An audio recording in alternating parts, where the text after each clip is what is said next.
ladies and gentlemen, The Flash episode 3, episode 3 of season 3, episode 3 of Armageddon.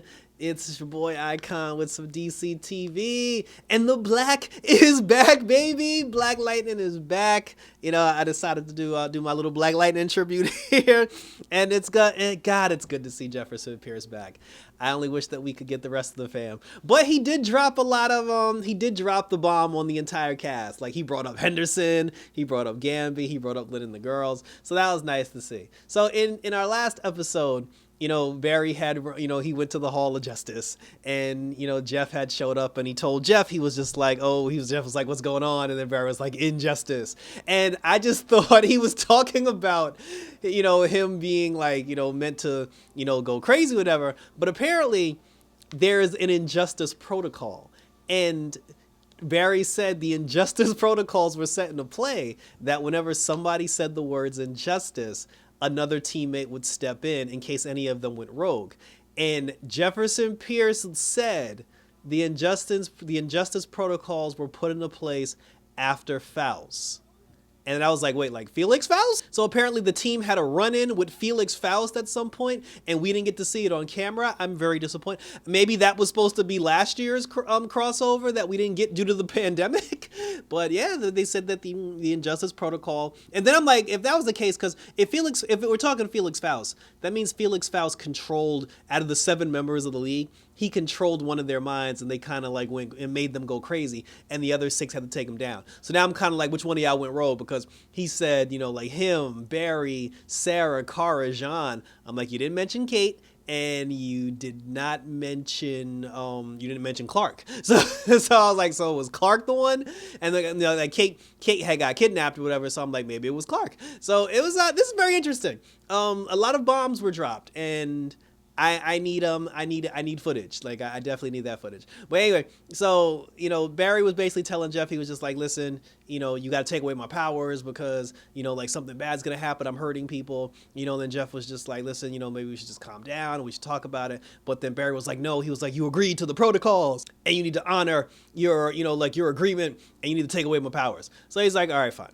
So Barry ends up working on Black Lightning's suit. He designed it. He added some stuff to it, to the point where it would boost Jefferson's power to the point where Jeff would be strong enough to disconnect Barry from the Speed Force.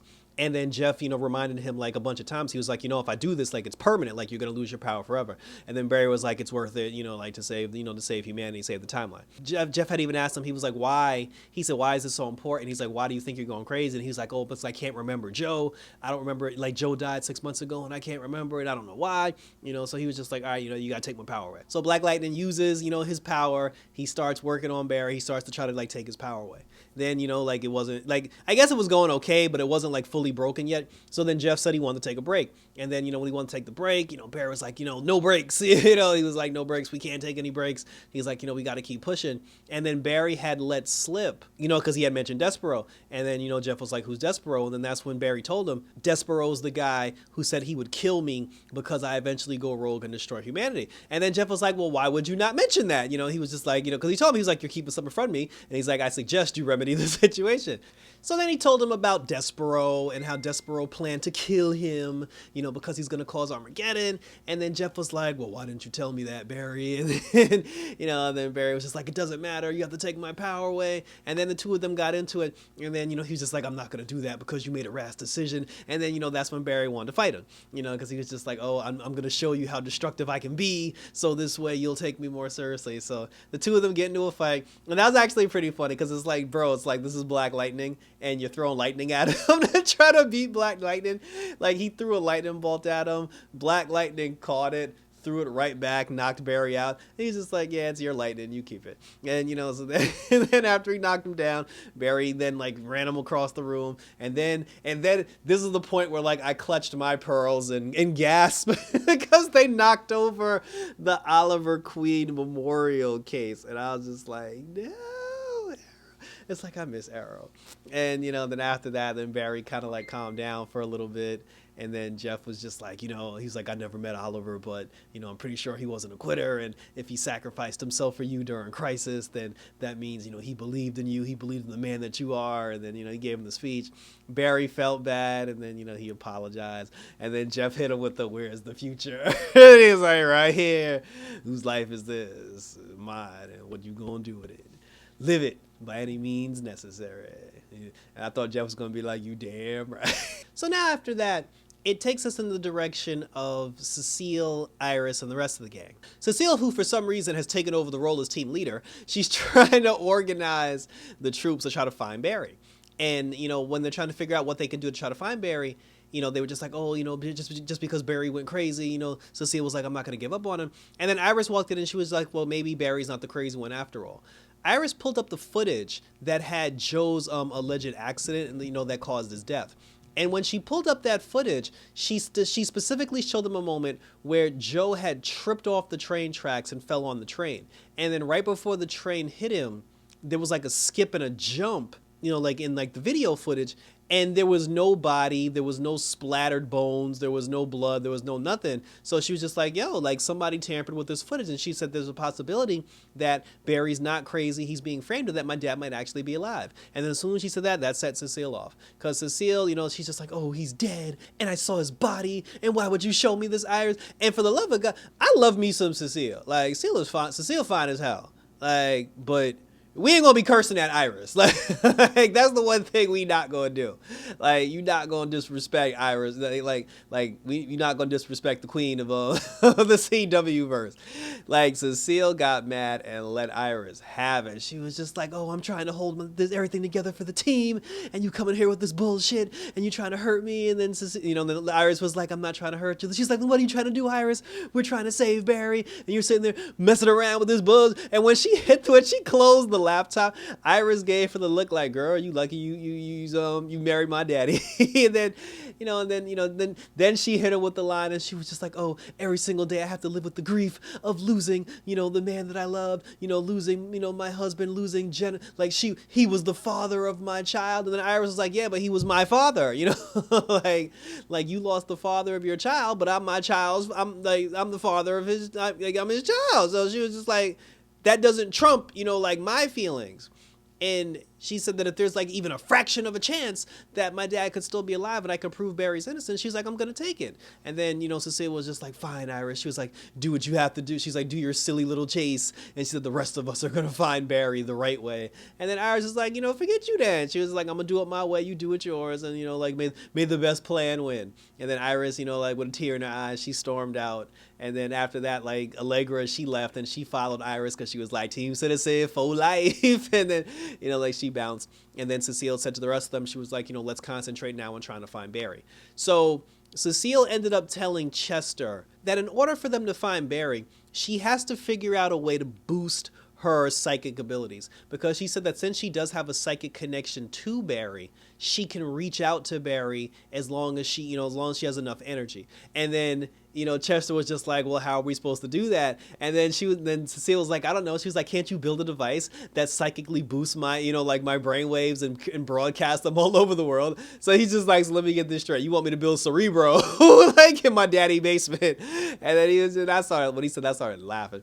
And then he was just like, I think I can do that. He's like, just give me an hour and some junk. So he starts working on it. Caitlin had said that even if Chester is able to build a device, you're still going to need a way to boost your signal, your power strong enough so you can reach that far out. And then that's when Cecile had the idea to go find Top.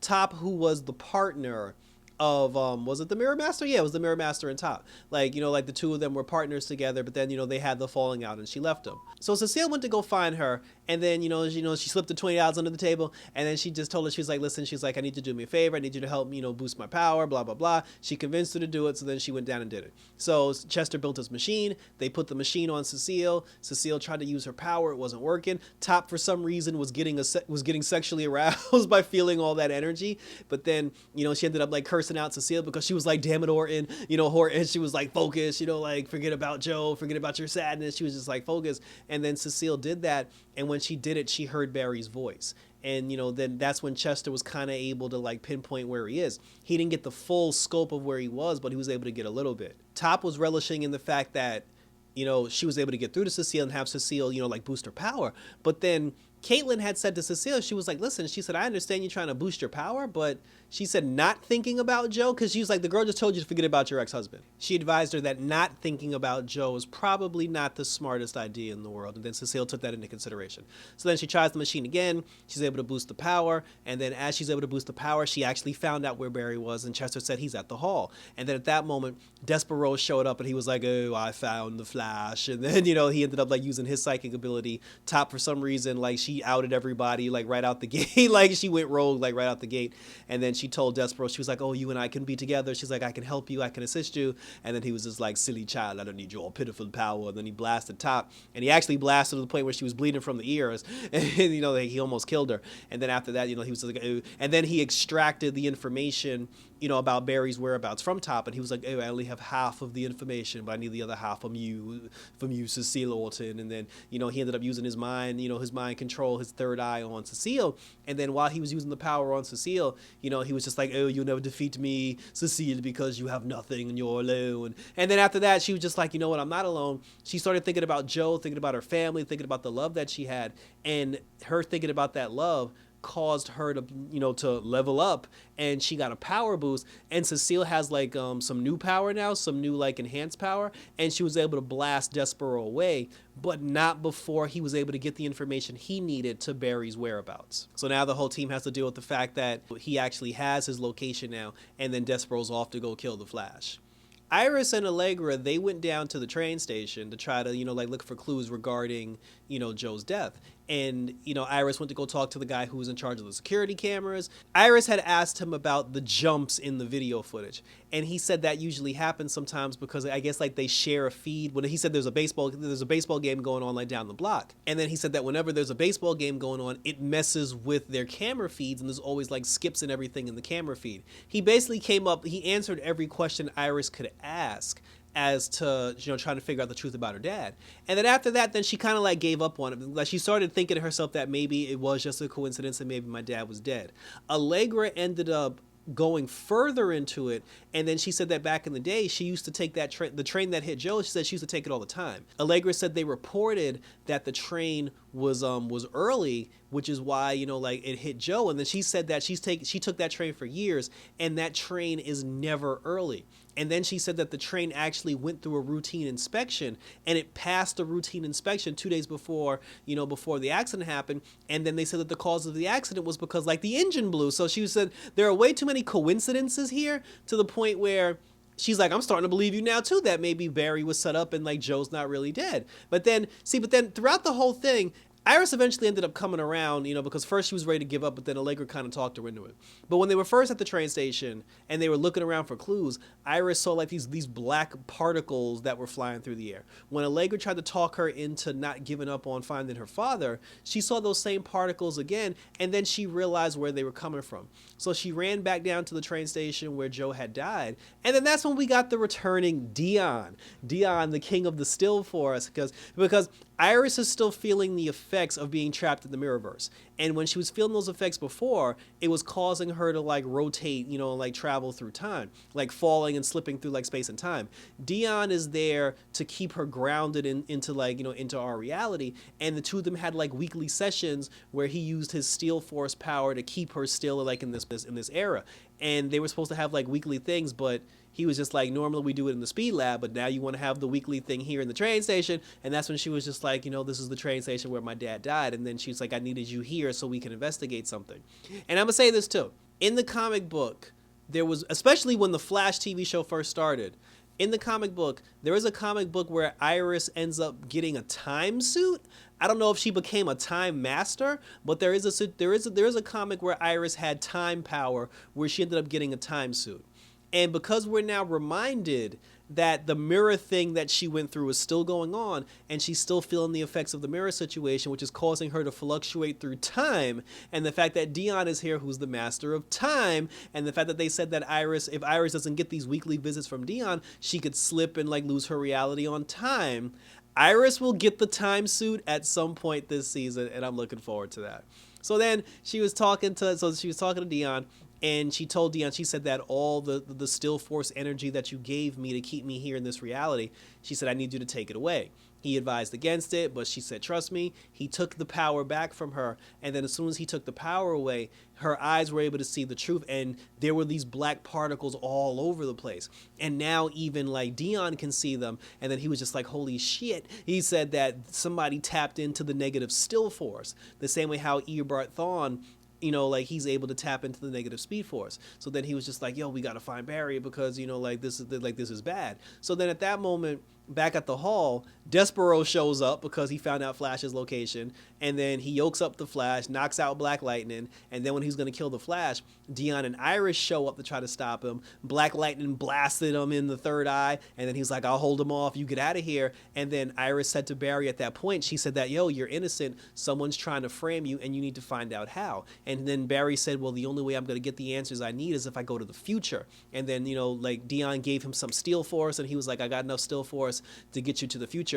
He said, just go in there and investigate, you know, and try to save us all. And then, you know, like Jeff hit Barry with the run, Barry, run. And then Barry ran through, you know, he ran through the portal, and then he ended up 10 years into the future. Central City 2031. And this was where it got real. He shows up, and then he sees a building that says the West Ceremony or whatever. He goes inside, and there was a bunch of people standing with their back turned. And right out the gate, I was like, hey, there goes Ryan Wilder, because I recognize that ass anyway. And then we saw Alex. Alex was there. No mention of Kara. And then Chester was there, and I did not know that was Chester because his hair grew, and now he has like full-grown dreads, and I thought that was hilarious. And it's almost like he looks like the Black Cisco now, the way he has his hairstyle. Allegra was there. Cecile was there, still looking fine as hell. Like, there were so many different characters that were there. Iris was there as well. And so was Eobard Thawne. And I was just like, is that Harrison Wells? And then he was there giving a speech about, about how he found love and love found him and blah, blah, blah. And then apparently this whole party was Iris and Eobard Thawne's like wedding engagement party. And I was just like, what are we doing? First of all, to everybody that said Tom Cavanaugh was leaving the show, apparently he's not. Because the man's right there. So he didn't leave the show. He may be a part-timer, but he did not leave the show. And he'll never pass up a chance to play the Reverse Flash. Second of all, I was right. Because I said in episode 2 review, I said that the whole thing that's happening with everybody blaming Barry, I literally said, oh, this could be Eobard Thawne plotting something, trying to pretend, trying to frame the Flash and pretending to be the Flash, doing all these dastardly deeds in the Flash's name to ruin his reputation. So I was right about that. But one thing I did not expect was, why would Iris even try to marry him? Why would they be together? And then at that point, when Barry walked into the ceremony and everybody turned around and saw him, Ryan even said, she was just like, yo, who invited you? And then everybody's looking at Barry like he was the bad guy. And then I'm like, first of all, when the hell did Ryan Wilder know all these people? Because when they were talking about the original 7, forming the Justice League at the Hall and coming up with the Injustice Protocols, Kate had that conversation, not Ryan. And as long as I've been watching Batwoman, there's never been a conversation where Ryan was invited to the table. I need to know at what point she joined the table. I need to know at what point she got a seat at the table. I'm just saying. So, but it was cool to see that. Like I said, everybody turned around, looked at Barry like he was the bad guy. And then, that's how the episode ended. And I was just like, yep, I was right. It's Eobard Thawne, because at the end of the day, it's always Thawne. So that was it. And thank you for tuning in. So this episode was jam-packed, so we got a lot of cameos. The Black Lightning, the Black Lightning thing, that was awesome. Like I said, the show never should have ended. It's always good to see Jeff. I'm glad Alex is still around. I want to know what reasons they keep coming up with as to why Kara is not around, like Kara and John. But share your thoughts and your questions down below. What do you think of episode 3? What do you think about the Eobard Thawne reveal? Where do you think things go from here? Because now Batwoman has joined the fold, and I'm pretty sure Mia's gonna join the fold in the 4th episode as well, because we only got 2 episodes left, so you're not gonna bring Mia in at the last second. So in 2031, Mia's probably like 13, maybe like 12 or 13 years old. So Nora and Bart aren't even born yet. So as I said, we'll see what happens. But definitely share your thoughts down below because this is getting really good. Hit me up on Twitter, hit me up on Instagram, always on YouTube so you can share your questions, comments, and concerns. Subscribe to my channel if you haven't already so you'll get notified when I got new videos coming up because we still got that Young Justice going. And for you Marvel fans, we're doing Hawkeye and we're just still doing The Flash as well while we wait for Batwoman and Legends to come back from hiatus and the return of Superman and Lois. So thanks for tuning in, guys. So until next week for part 4 of the Armageddon crossover. Take care. And about this,